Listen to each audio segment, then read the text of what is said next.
Hello and welcome back. स्वागत है आप सभी का आपके खूबसूरत से यूट्यूब चैनल प्रम्स एजुकेशन में। दोस्तों आज के इस वीडियो में लोग पढ़ेंगे class 10th social science civics के चैप्टर नंबर 5, जो कि हमारा ये आखिरी चैप्टर है, लोकतंत्र की चुनौतियां। आज के इस वीडियो में कोई इस चैप्टर से रिलेटेड सारे ऑब्जेक्टिव क्वेश्चंस को आपको बताएंगे। यहाँ पे ऑब्जेक्टिव क्वेश्चंस के साथ साथ इसके कुछ की पॉइंट्स को भी आपको इस वीडियो में बताएंगे, तो इसलिए इस वीडियो में एंड तक बने रहिएगा। वीडियो को स्टार्ट करने से पहले कर दीजिए वीडियो को एक लाइक। तो चलिए शुरू करते हैं।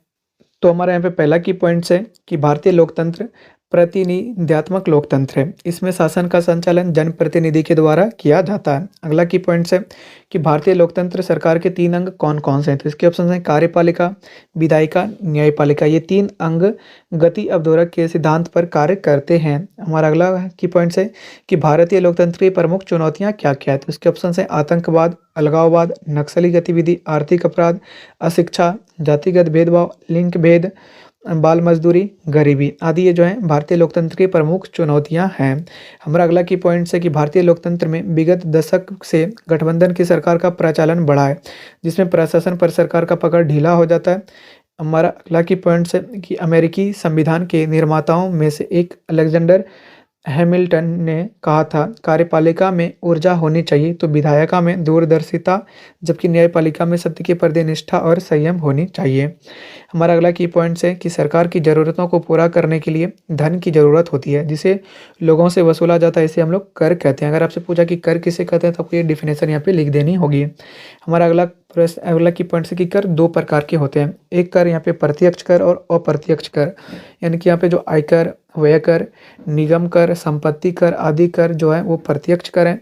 वहीं बिक्री कर, उत्पाद शुल्क और सीमा शुल्क आदि जो है वो अप्रत्यक्ष कर के उदाहरण हैं। हमारा अगला है कि पड़ोसी देश नेपाल में अब राजतंत्र की जगह लोकतंत्र व्यवस्था स्थापित हो चुकी है। हमारा अगला की पॉइंट है कि विश्व में लोकतांत्रिक शासन व्यवस्था सर्वप्रथम भारत के लिच्छवी गणतंत्र से प्रारंभ हुआ था। तो ये थे इसके कुछ बीबीआई यहाँ पे की पॉइंट्स। हम बात करते हैं इसके पहले ऑब्जेक्टिव क्वेश्चंस की। तो लोकतंत्र की सफलता निर्भर करती है, तो इसके ऑप्शन है नियमित एवं निष्पक्ष चुनाव से, नागरिकों की विवेकपूर्ण सहभागिता से, जनता को मिले यौगिक अधिकार से या उपर्युक्त सभी।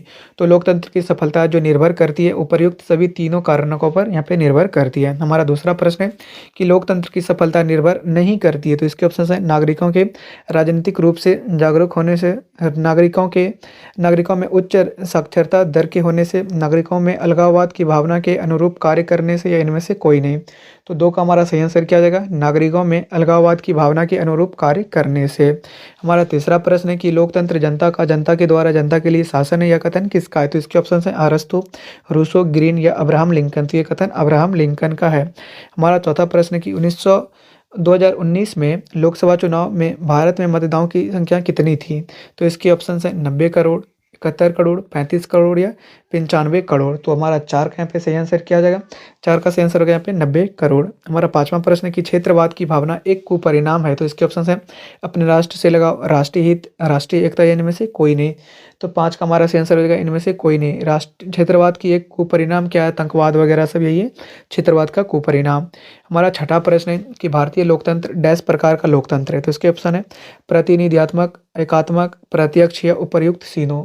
तो 16 का हमारा सही आंसर यहाँ पे क्या हो जाएगा, प्रतिनिधित्वात्मक। ठीक है। हमारा सातवां प्रश्न है कि न्यायपालिका में डैक्स के प्रति निष्ठा होनी चाहिए। तो इसके ऑप्शन है सत्य, हिंसा, भ्रष्टाचार, विवाद। तो हमारा 7 का यहाँ पे सही आंसर क्या हो जाएगा, सत्य के प्रति यहाँ पे निष्ठा होनी चाहिए न्यायपालिका में, तभी न्यायपालिका यहाँ पे समृद्ध होगी। हमारा अगला की पॉइंट है यहाँ पे कि अगला की पॉइंट्स ने ऑब्जेक्टिव है कि भारतीय राजनीतिक में महिलाओं को कितने प्रतिशत आरक्षण देने की मांग की गई। तो इसके ऑप्शन हैं 15%, 20%, 33% या 40%। तो हमारा 8 का यहाँ पे सही आंसर क्या हो जाएगा, यहाँ पे 33%। 9वां प्रश्न है कि भारत वर्तमान समय में नेपाल की शासन व्यवस्था क्या है। तो इसके ऑप्शन है लोकतंत्रात्मक, राजतंत्र, सैनिक तंत्र, इनमें से कोई नहीं। तो 9 का हमारा सही आंसर क्या हो जाएगा, लोकतंत्र। पहले राजतंत्र था, उसको यहाँ पे अब हटा दिया गया है। हमारा 10वां प्रश्न है कि आधुनिक युग में प्रत्यक्ष लोकतंत्र कहाँ है। तो इसके ऑप्शन है अमेरिका में, जर्मनी में, फ्रांस में, स्विट्जरलैंड में। तो 10 का हमारा सही आंसर क्या हो जाएगा, 10 का हो जाएगा स्विट्जरलैंड में। हमारा 11वां प्रश्न कि किस प्रकार के शासन व्यवस्था में जनता ज़्यादा शक्तिशाली होती है। तो इसके ऑप्शन है प्रत्यक्ष लोकतंत्र, अप्रत्यक्ष लोकतंत्र, तानाशाही या उपर्युक्त सभी। तो 11 का हमारा सही आंसर क्या हो जाएगा, उपर्युक्त सभी। ठीक है। 11 का नहीं, उपर्युक्त सभी, हाँ ठीक है। उपर्युक्त सभी नहीं होगा दोस्तों, क्योंकि यहाँ पे तानाशाही में जो जनता है वो ज़्यादा शक्तिशाली नहीं होती है। प्रत्यक्ष लोकतंत्र में जनता ज़्यादा शक्तिशाली नहीं होती है। यहाँ पे अप्रत्यक्ष लोकतंत्र में जनता ज़्यादा शक्तिशाली होती है, यानी कि जहाँ पे लोकतंत्र ज़्यादा स्थापित है। ठीक है। हमारा अगला कि लोकतांत्रिक शासन व्यवस्था में सरकार चुनने का अधिकार किसके पास होता है? तो इसके ऑप्शन है प्रशासनिक पदाधिकारी के पास, जनता के पास, और यहाँ पे राष्ट्रपति के पास, और उपर्युक्त सभी के पास। तो 12 का हमारा सही आंसर क्या हो जाएगा यहाँ पे? जनता के पास। हमारा 13वां प्रश्न है कि भारत में सत्ता के विकेंद्रीकरण की दृष्टि से कौन सा संविधान संशोधन महत्वपूर्ण रहा? तो इसके ऑप्शन है 40वां संशोधन, 42वां संशोधन, 73वां संशोधन या 74वां संशोधन, या इनमें से कोई नहीं। तो 13 का हमारा सही आंसर क्या हो जाएगा? 13 का होगा 73वां एवं 74वां जो संशोधन है वो भारत में सत्ता के विकेंद्रीकरण की दृष्टि से सबसे महत्वपूर्ण रहा। हमारा 14वां प्रश्न है कि लिच्छवी गणतंत्र भारत के किस राज्य में अवस्थित है? तो इसके ऑप्शन है बिहार, पंजाब, जम्मू कश्मीर, उत्तर प्रदेश। तो 14 का हमारा सही आंसर क्या हो जाएगा यहाँ पे? बिहार। हमारा 15वां प्रश्न है कि भारत में भाषा के आधार पर राज्यों का पुनर्गठन किस वर्ष किया गया? तो इसके ऑप्शन है 1953 में, 1954 में, 1955 में या 1956 में। तो 15 का हमारा सही आंसर क्या हो जाएगा यहाँ पे? 15 का डी, यानी कि 1956 में। हमारा 16वां प्रश्न है कि नेपाल में कितने वर्ष की पुरानी राजशाही का अंत कर लोकतंत्र की स्थापना की गई? तो 240, 246, 250 या 210। तो 16 का यहाँ पे सही आंसर यहाँ पे क्या हो जाएगा? 240 वर्ष की यहाँ पे राजशाही का अंत करके यहाँ पे लोकतंत्र की स्थापना यहाँ पे की गई थी। हमारा 17वां प्रश्न है यहाँ पे कि गठबंधन सरकार की पकड़ प्रशासन पर कैसी होती है? तो इसके ऑप्शन है मजबूत, कठोर, ढीली या लचीला। तो 17 का हमारा यहाँ पे सही आंसर क्या हो जाएगा? ढीली, क्योंकि दोस्तों गठबंधन की सरकार तो उसके पास मैन मेजोरिटी नहीं होती है, इसीलिए वो प्रशासन पर जो पकड़ बनाती है वो ढीली पकड़ बना पाती है। हमारा 18वां प्रश्न है कि पुष्प कमल दलल प्रचंड किस देश के माओवादी नेता हैं? तो इसके ऑप्शन हैं भारत, नेपाल, चीन, भूटान। तो 18 का हमारा यहाँ पे सही आंसर क्या हो जाएगा? 18 का यहाँ पे सही आंसर हो जाएगा नेपाल। हमारा 19वां प्रश्न है कि किसने कहा कार्यपालिका में ऊर्जा होनी चाहिए? तो विधायिका में दूरदर्शिता, जबकि न्यायपालिका में सत्य के प्रति निष्ठा और संयम।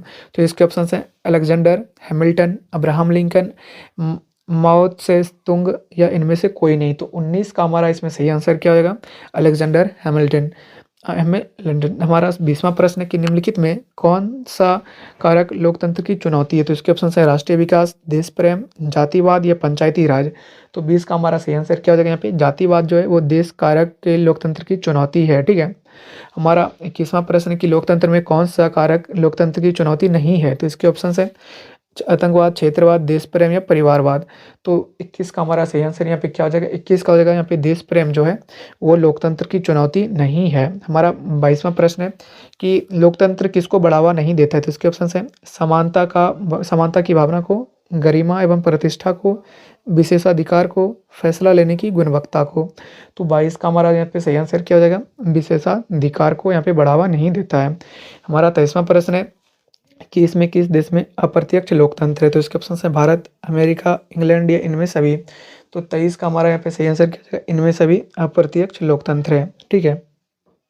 हमारा अगला 24वां प्रश्न है कि इनमें से किस देश में अप्रत्यक्ष लोकतंत्र नहीं है? हमारा ऑप्शन है नेपाल, इंग्लैंड, स्विट्जरलैंड या उपर्युक्त सभी। तो हमारा यहाँ पे जो 24 का सही आंसर हो जाएगा यहाँ पे स्विट्जरलैंड में जो है अप्रत्यक्ष लोकतंत्र नहीं है। हमारा 25वां प्रश्न है कि इंग्लैंड में स्थापित विधि का शासन किसकी देन है? तो इसके ऑप्शन है हॉब्स, डाइसी, लॉर्ड ब्राइस या गवर्नर। तो 25 का हमारा इसमें सही आंसर क्या हो जाएगा? 25 का हो जाएगा डाइसी।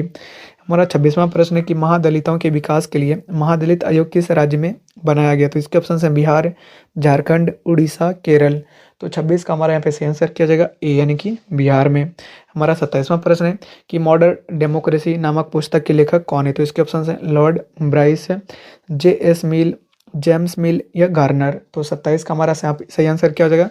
Lord's Bryce. हमारा 28वां प्रश्न है कि लोकतंत्र विधि के शासन पर आधारित होता है, इसके अभिप्राय क्या है? तो इसके ऑप्शंस हैं कानून के नज़र में सभी एक समान, कानून के समक्ष असमानता, विशेषाधिकार या उपर्युक्त सभी।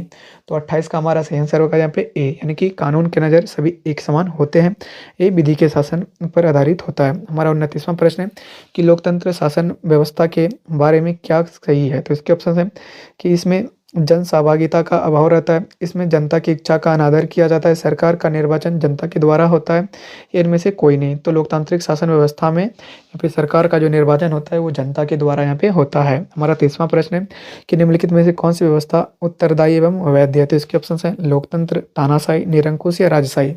तो 30 का हमारा सही आंसर हो जाएगा यहाँ पे। जो लोकतंत्र की सरकार लोकतंत्र व्यवस्था है वो यहाँ पे उत्तरदायी एवं वैध व्यवस्था है। तो दोस्तों आज की इस वीडियो में इतना ही।